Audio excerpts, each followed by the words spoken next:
بسم اللہ الرحمن الرحیم۔ Knowledge T V by Mohd Mirza میں خوش آمدید۔ خلیفہ ہارون رشید کہا کرتا تھا، مقدر ہمیشہ علم سے بڑا ہوتا ہے۔ وہ یہ بھی کہا کرتا تھا، میں نے بڑے بڑے عالموں کو خوش قسمت جاہلوں کے پاس ملازم دیکھا ہے۔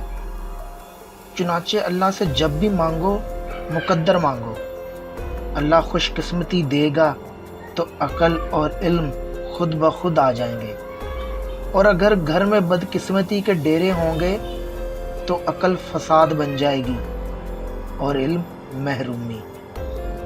عرب میں ایک کہاوت مشہور ہے کہ جب آپ پر بدقسمتی کے بادل چھائے ہوں تو آپ اونٹ پر بھی بیٹھے ہوں تو آپ کو کتا کاٹ لے گا۔ میں آپ کو دنیا کے چند لوگوں کی کہانی سناتا ہوں۔ ان لوگوں کے پاس عقل بھی تھی، محنت بھی اور علم بھی، لیکن یہ لوگ مقدر سے مار کھا گئے۔ چنانچہ آج دنیا میں کوئی شخص ان کے نام سے واقف نہیں، بلکہ ان کی محنت، ان کے علم اور ان کی عقل سے فائدہ اٹھانے والوں نے دنیا میں دولت بھی کمائی، نام بھی اور شہرت بھی۔ مثلا بجارنی ہرجلسن کو لے لیں۔ اس شخص نے کرسٹوفر کولمبس سے 506 سال پہلے امریکہ دریافت کر لیا تھا۔ یہ 986 میں گرین لینڈ کے لیے روانہ ہوا۔ راستے میں اس کا جہاز سمندری طوفان میں پھنس گیا۔ یہ روٹ سے ہٹا اور یہ امریکہ کے ساحل پر پہنچ گیا۔ طوفان ختم ہوا تو اس نے خود کو عجیب دنیا میں پایا۔ اس کے سامنے چھوٹی چھوٹی پہاڑیاں اور گھنے جنگل تھے۔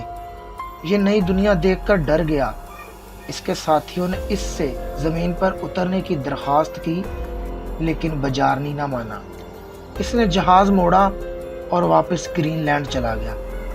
اس نے واپسی پر اپنے دوست لیف ایرکسن کو اس عجیب و غریب زمین کے بارے میں بتایا۔ لیف ایرکسن کو تجسس ہوا۔ اس نے بجارنی کا بحری جہاز لیا، اس سے نقشے حاصل کیے اور یہ بھی امریکہ پہنچ گیا۔ لیکن آپ قسمت کا ہیر پھیر دیکھیں، دنیا آج بھی ان دونوں کے نام سے واقف نہیں، اور وہ کرسٹوفر کولمبس جو 1492 میں انڈیا کا نیا راستہ تلاش کرتا ہوا امریکہ پہنچا، اور یہ مرتے دم تک نئی دنیا کو انڈیا سمجھتا رہا۔ دنیا آج اسے امریکہ کا فاتح قرار دے رہی ہے۔ یہ کیا ہے؟ کیا یہ مقدر کا کھیل نہیں؟ اب آپ والٹر ہنٹ کو دیکھ لیں۔ اس نے دنیا کو 25 چیزیں ایجاد کر کے دی۔ اس نے سلائی مشین بنائی، اس نے ریپیٹنگ رائفل بنائی، اس نے فونٹین پین ایجاد کیا، اور اس نے سیفٹی پن بنائی۔ لیکن یہ ایجادات پوری زندگی اس کے لیے مذاق بنی رہیں۔ وہ ان سے ایک وقت کا کھانا نہیں کھا سکا۔ اس نے 1834 میں سلائی مشین بنائی تو لوگوں نے یہ کہہ کر اس کی مشین مسترد کر دی، اس سے درزی بے روزگار ہو جائیں گے۔ وہ اس رائے سے دل برداشتہ ہو گیا اور اس نے سلائی مشین رجسٹرڈ نہیں کرائی۔ اس نے فونٹین پین بنایا، لوگوں نے اسے کھلونا قرار دے دیا۔ اس نے ریپیٹنگ رائفل بنائی، لوگوں نے اس کا بھی مذاق اڑایا، اور آخر میں اس نے سیفٹی پن ایجاد کر لی۔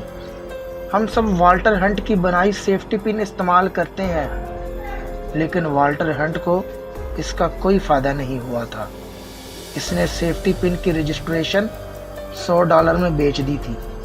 خریدنے والوں نے اس سے اربوں روپے کمائے، لیکن والٹر ہنٹ 63 سال کی عمر میں اپنی ورکشاپ کی میز پر خون تھوک کر مر گیا تھا۔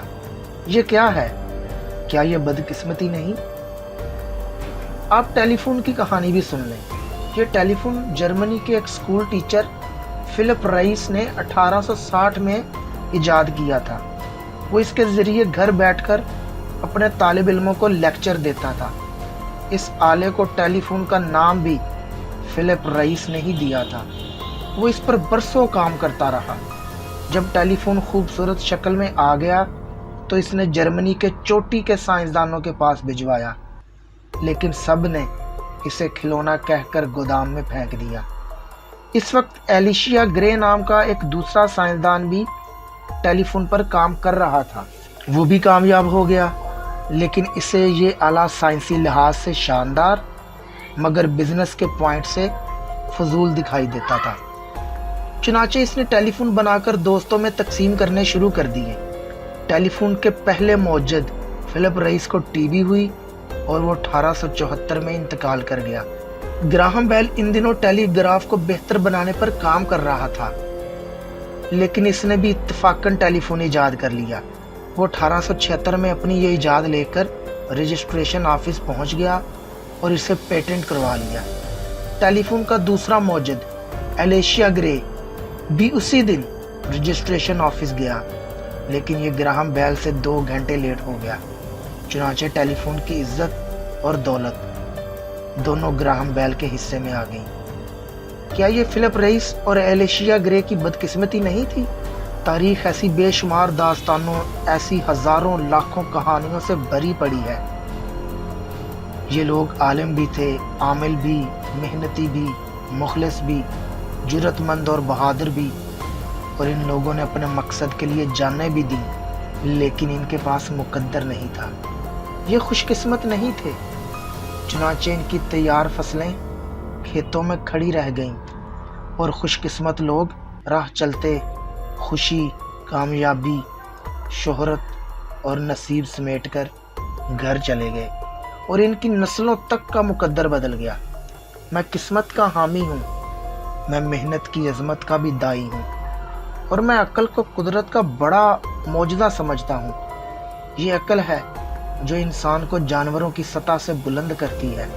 یہ محنت ہے جو لوہے کو سونے کی شکل دیتی ہے۔ ہم مقدر کے عنصر کو زندگی سے نہیں نکال سکتے۔ یہ مقدر ہے جو ایک ہی کان میں پڑے پتھروں میں سے کسی کو کوئلہ بنا دیتا ہے اور کسی کو ہیرا، جو ایک ہی غار کی دھات کو لوہے کی شکل دے دیتا ہے اور اسی غار میں پڑی دھات کو سونا بنا دیتا ہے۔ لوہے اور سونے کے فرق اور کوئلے اور ہیرے کے ڈفرنس کو مقدر کہا جاتا ہے۔ چنانچہ اللہ تعالیٰ سے جب بھی مانگیں تو مقدر مانگیں، کیونکہ لوہا چاہے جتنا بھی مضبوط اور شاندار ہو جائے وہ لوہا ہی رہتا ہے، اور سونا خواہ کتنا ہی میلا، پرانا اور گندا کیوں نہ ہو جائے، یہ سونا ہی رہتا ہے۔ دنیا کی کوئی علم، دنیا بھر کی مشترکہ محنت اور ساری دنیا مل کر بھی لوہے کو سونا نہیں بنا سکتی، اور دنیا بھر کے حاسدین مل کر بھی سونے کو لوہے کے لیول تک نہیں پہنچا سکتے۔ انسان اگر بدقسمت ہو، اگر اس کی سیدھی ہمیشہ الٹی پڑتی ہو، اگر اس کا یکا ہمیشہ ستی سے ہار جائے اور اس کا بادشاہ ہمیشہ پیادے سے پٹ جائے، تو پھر اس کو کیا کرنا چاہیے؟ دنیا میں آخر بدقسمت لوگ بھی ہوتے ہیں۔ یہ بدقسمت لوگ کیسے زندگی گزاریں، یہ کیا کریں؟ یہ دنیا کا مہنگا ترین سوال ہے، لیکن اس کا ہرگز یہ مطلب نہیں کہ یہ کوئی ناقابل حل سوال ہے۔ آپ بدقسمتی کو بڑی آسانی سے خوش قسمتی میں تبدیل کر سکتے ہیں۔ آپ بس اللہ تعالیٰ سے گڑ گڑا کر دعا کریں اور محنت کو زندگی بنا لیں۔ یہ دونوں مل کر کھوٹے سکے کو کھرا بنا دیں گی۔